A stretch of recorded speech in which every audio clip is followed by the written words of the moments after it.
Morning, everybody, and welcome to CEO Chat. It is Friday. It is RVN TV. It is 10:30. Yes, it is. My name is Alcini. I'm Joe Osmendi. Joseph, always a pleasure. Absolutely. And you know, being at death's door as we are, maybe speak for yourself, Al. We have a terrific guest, actually, with a great subject to talk about. I wasn't sure what we were going to discuss. Ben came in. We had a great conversation beforehand.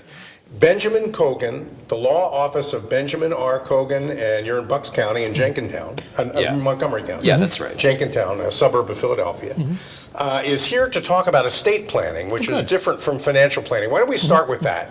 Estate planning and financial planning are two completely different things.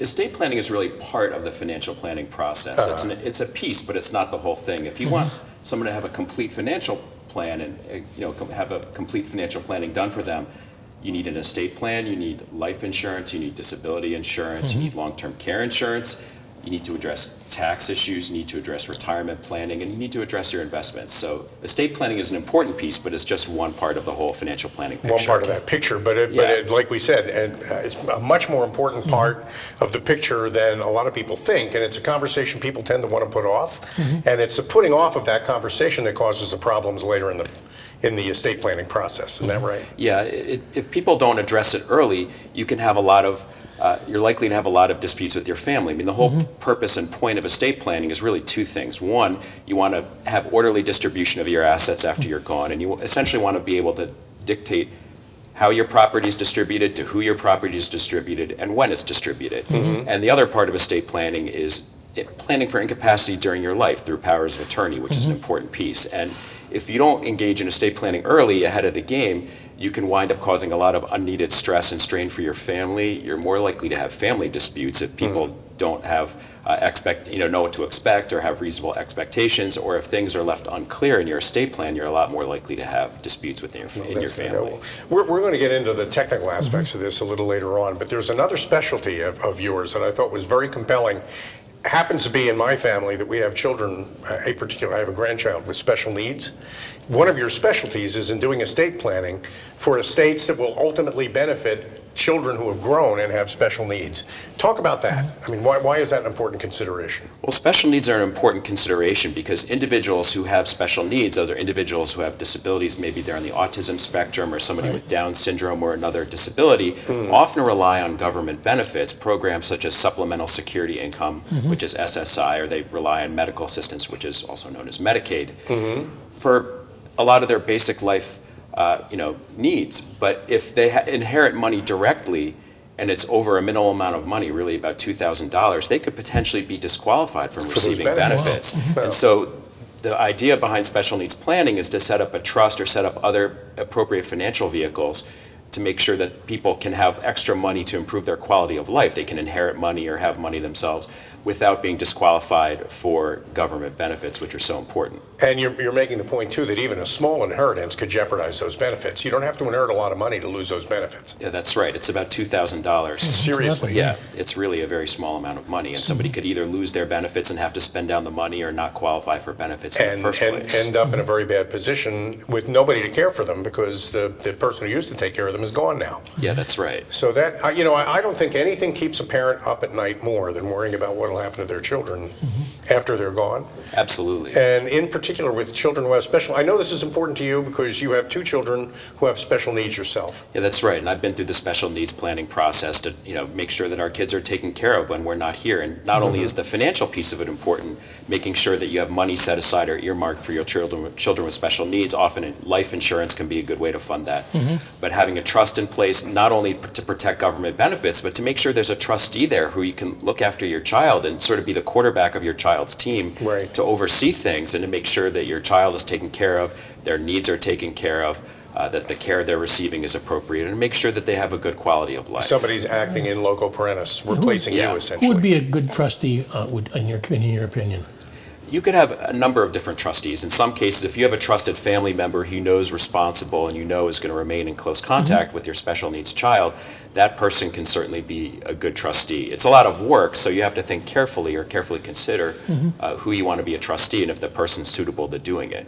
You can also choose a corporate trustee if you have a substantial amount of money. You can hire a corporate trustee essentially for an annual fee to oversee the trust and oversee your child's special needs. And there's also something called a pooled trust, which is available for people. If you don't have as much money, there are nonprofit organizations that oversee the trust funds of lots of people. And there are pluses and minuses to doing it, but if somebody doesn't have a suitable trustee, that can be an appropriate trustee as well. Now, you mentioned too before the program you've done pro bono work for some poor people, I guess, families that don't have the means to normally hire an attorney in Philadelphia. They have issues too. I mean, this is not just a wealthy person's problem.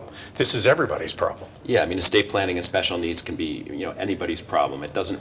Estate planning, people think, well, estate planning, well, I don't have an estate, I don't have millions of dollars, what do I need one for? But estate planning is really for everybody. Like I mentioned before, it's really about how your assets are disposed of after your death, whether you have a little bit or a lot, or it's how protecting against yourself against incapacity during your lifetime through powers of attorney, because anybody can become incapacitated. In fact, you're a lot more likely to become incapacitated than you are to pass away suddenly. That's more likely to happen, and Yeah, that's it's a lot something more else you need to likely. take you need to take into account.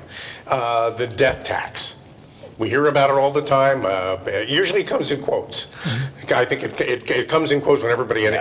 Anyway, the unintended consequences of taxes that you owe because you didn't plan for it in your estate is, I guess that's what we're talking about. What do people need to watch out for?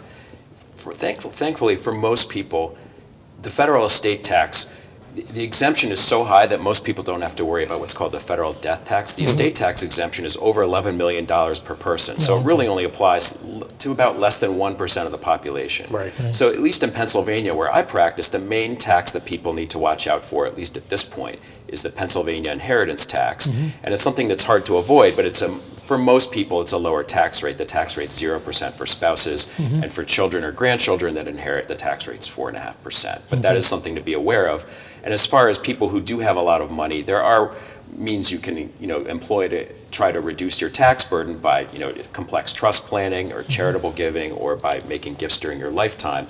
I mean, that of course is the technicalities of that are beyond the scope of the show, but those are things that people who have substantial amounts of wealth can certainly engage an attorney to help them. Well, that's exactly what you do. And I think making that point for people who are watching the program, another point that you made while we were talking before the program that really struck me is that the beneficiary that you name on your 401k takes precedence over the people you name in your will. A lot of people aren't aware of that. So I could say in my will that I want all my money to go to somebody, but if I haven't updated the beneficiary field in my 401k account, that conflict means it's not going to go where I intended it to go. That's right. Most people overlook beneficiary designations. For example, when you open your 401k account with your employer, you might name certain individuals as your beneficiaries, but over time that may change, or maybe you forget to fill out the beneficiary designation form. You want to make sure that you fill that out and you put primary and contingent beneficiaries, because with your 401k plan, your IRA, life insurance, or other financial and brokerage accounts, if you don't name beneficiary designations, the financial institution is going to do it for you, and it may not be who you want, and it may not match what your intent is in your will. So you really have to check the beneficiary designations, because most of those financial assets like accounts, 401ks, life insurance, IRA accounts, those all pass outside your will. In other words, they're not controlled by your will. Even if your will says that you want to leave your 401k account to your wife, unless you specify her as a beneficiary in the beneficiary designation, that's not going to happen. That's not going to happen. And that's an easy thing to overlook. You can think you've got it covered because you updated your will, but that's not the only document you need to look at. And that's, another thing while we were talking that struck me is that the kind of connection you want to make, certainly there are people out there that own companies or have positions working in management, leadership positions inside companies. That's our typical audience. Every one of them is going to leave an estate. Every one of them needs to think about the plan for leaving that estate. No question about that. But there are also a lot of people who sell services to those people, like financial services, who might be looking to add somebody to their team who handles estate planning. I guess you work with accountants and financial advisors? Yeah, I do. I do work with, especially with financial advisors, but accountants as well. So. Okay, great. So if there's accountants out there or financial advisors out there that are looking to deepen the bench and strengthen their team, they ought to contact you. Absolutely. And a little later on, we'll get to look in your camera and tell them how to do all that. Sure. Which is, that's great. When should one start really planning for the estate? What, really early in life, or when? When do you think? The earlier in life, the better. I would look at this in two pieces. For people, Okay. if you're looking at incapacity planning, it's really a good idea, I think, to have powers of attorney in place for somebody once they're over age 18. And that includes a healthcare power of attorney and a financial power of attorney. Okay. Because when your son or daughter goes off to college, they're an adult and you can't legally make decisions for them anymore. They're legally independent. Right. So if you have powers of attorney where they name you the parent as their agent, they're protected just in case, heaven forbid, that there's a crisis or they have a health crisis or become incapacitated and they need someone to step into their shoes to act as their agent. Right. And another time of life when it's good to certainly consider estate planning is when you first get married. So your spouse and your family are protected when you have young children. And a lot of people are not married. I mean, a large portion of the population is not married. And it's just as important, if not more important, for them to engage in estate planning as well. Because if they want to leave financial assets or other tangible property to friends or people who are not a spouse or not a child, if they don't have a will, that may not happen. So That's a good point. So it doesn't go to siblings automatically. If I don't specify a brother or sister, then even if that's what I intend, it may not go to my brother or sister. it could, depending on your state's intestacy laws, but why take a chance on that? Right. Why not just have a will in the Just first place? explicitly say that. Yeah, just to make it clear, so to avoid any questions or leaving anything to chance. Well, you mentioned too, you practice law in the District of Columbia and also in Pennsylvania. Yeah, Pennsylvania is my primary state, but I'm also licensed in the District of Columbia. Okay, but the point you made too is that there are what happens under the law varies a lot from state to state, which is another thing to consider. Absolutely. Every state's laws are different. Pennsylvania has pretty friendly estate planning laws and pretty friendly probate laws, which make it easy to handle your estate once somebody passes away, or handle an estate when someone passes away. But every state's laws are different. In states like Florida and California, things like the probate process, which is really the process of having your will validated and then administering your estate, it's a lot more expensive to handle a probate estate in states of Florida and California, for example. The fees are pretty high. And so people often use trust planning to minimize the effect of having to probate their will in those states. But in Pennsylvania, where the probate process is relatively simple and straightforward, there's not that much reason to avoid it. And I don't think you can completely avoid it anyways, but you can certainly through trust planning, minimize your exposure to having to probate your will. But in Pennsylvania, like I said, it's a relatively straightforward process. It usually takes about 12 months, and it depends on the complexity of your estate, but it's not something that you have to, live in fear of. It's a relatively straightforward process and is relatively We have to take a inexpensive. break right now. We have to take a break. Yes, we do. We'll be right back. I got a million more questions Well, for I know this you do, guy. but we have to take a break and we'll be right back. Back with more with Ben Kogan on Kogan. CEO Chat after these messages. There you go.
Welcome back to CEO Chat. My name is Al Cini. I'm still Joe Acevedo. And we have a great guest, Ben Yes, we do. Kogan. We're talking about estate planning. But before we do that, I want to mention that you just saw the commercial. We're sponsored by a great company, Hiram and Solomon Cigars, makers of the Veiled Prophet, which is one particular cigar product. And they use tobacco from Nicaragua, I think Yes, you they do. mentioned? Yes, they do. Nicaraguan tobacco. And if you visit their website, hiramandsolomonscigars.com, you'll find their tobacco products and also all the related product. Great website to visit. Absolutely. Coming up on the holidays, these are actually great gifts for cigar smokers that you might know in your life. But here we're back, Great. and we're talking about estate planning. And for the benefit of the people watching our program, they can call you. You'll give them a number a little later on, and the first conversation is no charge, I'm assuming. Just to Yeah, get that's to know. right. I usually set up an initial consultation with my clients that's free of charge to find out what their objectives are. I mean, my process is this. I want to have a good conversation with you, get to know you a little bit, find out about you, find out about what your objectives are, find out what your needs are, and then only then do we address whether or not you want to hire my services and what I think you might need as far as an estate plan or special needs planning or other legal services Joe's that you're got looking his for. notepad and pencil out. He's going to be writing your number down a little later on when you give it. But it's a simple process. It really does. And it's not a long engagement. It's not like I need to talk to you every month it's work we do. We get things set up, put that away somewhere where everybody knows where to find it if something terrible happens. Yeah, I mean, the process is I prepare documents for you. I have you review drafts of the documents. And then if there's an execution that needs to be done, for example, for estate planning documents or for a trust, we do, execution of the documents. I help handle that for you. And I give you a letter of instruction. I'm not just going to send you off into the wilderness with no instructions. I'm going to give you precise instructions on what you need to do, whether it's an estate plan and keeping the original documents or whether it's a special needs trust and what you need to do to make sure that it gets set up and funded properly. I'm going to help you handle those pieces. I have a question for you. If Ben, somebody you're did, supposed to. You're the host of the program. You got to have a question for me. that's true. I'd be disappointed if you didn't. Yeah. Go on. Anyhow, don't mind him. Anyhow, Ignore me. I forgot what I was going to ask. No, actually, if for instance a person comes to you and they don't have an executor in mind, can they name you as an executor for preparing all the work? Good question. They can, but it's better to have a family member that they know and trust to be the executor. I could certainly handle being an executor for somebody as a backup, but as an attorney, I'd prefer, if I can, to have my clients choose somebody that they know or that's related to them to handle the estate. But I could certainly, in a case of last resort, serve as an executor. Okay, and that's especially important in the case of a special needs child that Right, needs to be exactly. cared for, because in addition to managing the details, there's also the emotional support required in a situation like that. You want to make sure you pick somebody who's suitable as an executor or a trustee. Yeah, for- as a trustee for of an a estate. trust. Yeah, and I can serve as a trustee also for special needs trusts for people. Oh, that's great. I'm thinking about 5,000 different things that I'd like to ask, but to me, people often get a will done, drawn up at a particular point, let's say when they get married, and then they just sort of let it sit. I should obviously update my will if I get a divorce. I should obviously update my will when my children become of age and move on and create their own lives. But how many people actually, in your experience, ever bother to actually update their wills? How many really old, wrong wills do you run into in your work? I mean, I see a lot where people do not update their wills. I mean, if they even have a will, they're a step ahead of the game or a step ahead of most people. Right. But a lot of people, once they get a will done, they'll let it sit for 20, 30, 40 years. And while people don't need to certainly redo their wills all the time, but it makes sense to, if you have a major life change, for example, when you have children, if you get a divorce like you mentioned, because that invalidates your existing estate planning, if you get remarried, you'd need a new estate plan done. If you have a major change in your life situation, like you have grandkids, or you're getting older, or if you perhaps buy a vacation home, you might want to consider updating your estate plan or putting a revocable trust in place to hold the vacation property, only if it's in another state, most likely. Like where maybe you need every that. 10 years you want to Yeah, update? Yeah, and if there's major changes in the law, you might want to consider updating it. But I would think every 5 to 10 years, it's a good idea. to Something you look should at- do, yeah, and that is yeah. also something you do. You help people Yeah. take a look at what they've got and make the adjustments they need to make. Yeah, I mean, typically it's easier to draft a new will than it is to update or amend an existing one, and Right. because wills are generally not expensive to do, it's usually easier just to start fresh. But you Okay. can certainly take a look at what's been done and, and update it accordingly if it needs to be updated. Yeah, but what do I have to worry about if it's property that I'm leaving rather than money? Well, you have to worry about how it's going to be administered and how it's going to be divided between your heirs. That there's a clear designation of who receives the property, and that your executor is competent and able to properly distribute it to other people or to whoever the beneficiaries are. And it might have to be liquidated in order to equitably distribute it. So Yeah, sometimes that has to happen. You have to think about whether the property's going to have to be sold to pay the taxes on it or to make sure that it's equitably distributed to your heirs. Okay. Now, when you don't prepare your family for this moment, and they don't know what to expect when you pass, that's really where all the hard feelings come from, isn't it? Because everybody now is trying to think about what they're going to benefit from. There's a brief period of mourning followed by, in my experience, kind of a ravenous period of how much of this stuff is mine that comes up, and how do I avoid that? I mean, the best thing to do to avoid that is to set people's expectations up clearly to start with, to let people know what your estate plan is. It's often a good idea to avoid, hard feelings or, just people getting bent out of shape by letting them know what's going to happen. So at least if they know what to expect, they're less likely. You can't eliminate all disputes, but they're less likely to be disputes if your children and family know what to expect. If they know what to expect. Yeah, if they know what to expect and who might inherit what. And that hardly ever happens, because I know an awful lot of people, just friends of mine, who are very reluctant to talk about the estates that they have with their children, which means when they pass, the kids find out what's in the bank, but they also find out what loans are outstanding that need to be paid by those assets, too. And it's a matter of discovery at a very bad time. So It's not good to have a family member prepare your will, I don't think, either.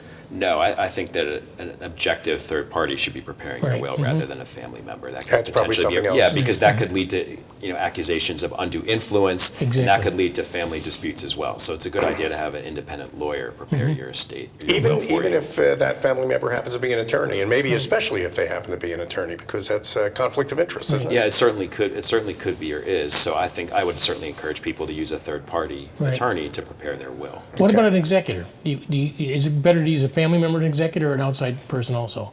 I think it just, as long as you have somebody that's trustworthy and they're a family member, I think that's fine. I think the key is to make sure the executor is somebody who's very responsible and has integrity, who's going to be able to, competent to administer the estate and handle the duties of, passing out, preserving the estate and passing out money, or handling money and passing it out to the beneficiaries. Wow, you love what you do, don't you? I do. It's Why? What is it about what you do that you like so much? Well, I really like the advanced planning aspect of it. I really like helping people to stay out of trouble, and helping them generally, like answer their questions and putting them at ease and trying to make what's a difficult process more comfortable for them. I enjoy that, and I enjoy the planning aspect of it and giving them alternatives to reach their. There are lots of different alternatives, or a lot of different alternative ways that you can reach your goal, and I like presenting and sharing that with people too. Oh, that's great. And it involves a certain amount of creativity, too, and outside-the-box thinking, because It does. and Yeah. no two cases are exactly the same. So you don't take a cookie-cutter approach to the No, people that you have advise. you have to carefully look at what each person's objectives are and then make recommendations based on that. You can't employ a cookie cutter approach to Yeah, people's that's- estates. Okay. And you've been an attorney for 20 years? I have, yes. Oh, that's great. What kind of law did you practice over your career? I've practiced litigation, securities arbitration, and now estate planning and special needs planning. And how long have you had your own business? I've had my own business for about a year. About a year, okay. And a lot of the work you get, a lot of business you get, I guess you get by word of mouth, and Yeah, I do. and now whatever we manage to inspire in our viewers on this program to call you and help Yeah, and that's have right. you become part of their team to plan for this awful event. I mean, it's amazing how little people want to discuss such an important right, thing. exactly. And if you put this conversation off, somebody else is going to answer the questions for you, and you're not going to be happy with the answers that you get. You said most state laws are designed to try to be equitable, Yeah. but you don't really want to. It's not something you want. You don't want the state to decide these things for you. You want to be able to. Yeah. You want to decide these things for yourself. Yeah, I mean, I'd say that's right. While the state of Pennsylvania will make an estate plan for you, you may not like it, and that's why it's a good idea not to leave it to chance and to make an estate plan in advance, where you Right. can direct to who you leave your property, how you leave your property, and when you leave your property. So there are no surprises. You mentioned too.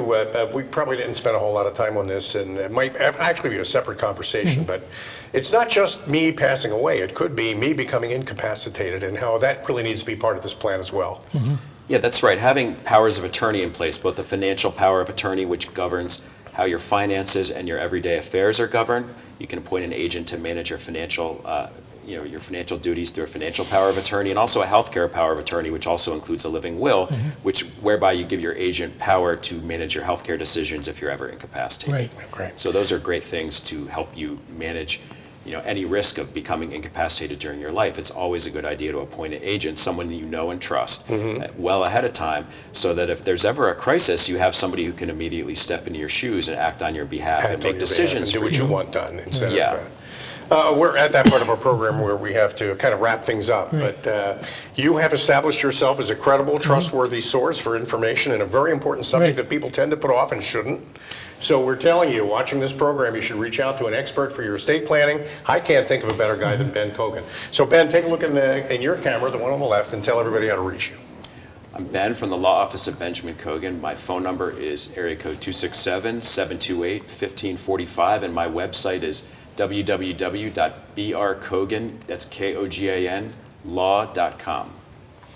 Ben Kogan, you did a great job. Thank you so It was much. terrific Thanks, talking thanks, to you. Alan. Thank you, Joe. Absolutely. So much great information and such a great conversation. Thanks for joining us on CEO Yeah, thank you Chat. for having me. I really enjoyed it. Oh, A our total pleasure for us. And thanks all of you for joining us on CEO Chat. We'll be back again next Friday with another great guest. Actually, 2 weeks from today. Yes. Thanksgiving is next week. Have a great Thanksgiving and have a great weekend. I'm Al Cini, I'm Joe Osmendi. and we'll see you again soon. Right. Take care. Have a good weekend.